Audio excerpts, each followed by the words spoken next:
हरे कृष्ण।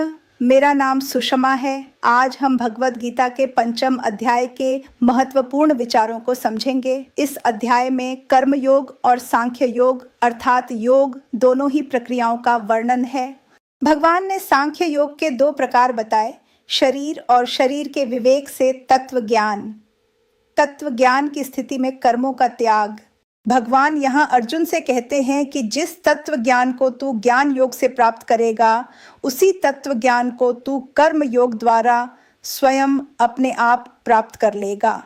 यद्यपि अर्जुन अपना कल्याण चाहता है, किंतु अपना मनोवृत्त नहीं छोड़ रहा है। प्रायः हम सब कुछ सुनने पढ़ने के बाद भी करने को अपना मनोवृत्ति ही चाहते हैं। इसी को मनोवृत्ति कहते हैं। यही हमारे कल्याण में सबसे बड़ी बाधा है। मनोवृत्ति अपने मन बुद्धि चित्त का आग्रह। यही कारण है कि अर्जुन भगवान से मोह युक्त रहा और कर्म योग के विषय में प्रश्न किया।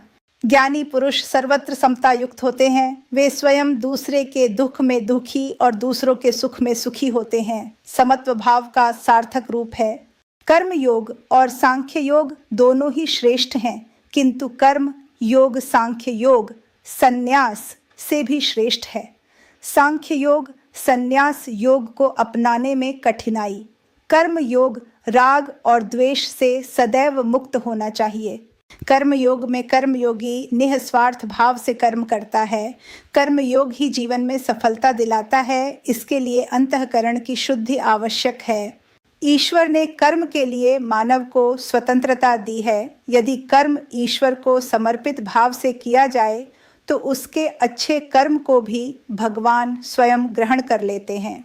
इंद्रियों के सुख की प्राप्ति दुखों का मूल कारण है। राग द्वेष का त्याग करने वाला सन्यासी होता है। तो ये थे भगवद गीता के 5वें अध्याय के मुख्य विचार। आशा है आपको समझ आया होगा। हरे कृष्ण।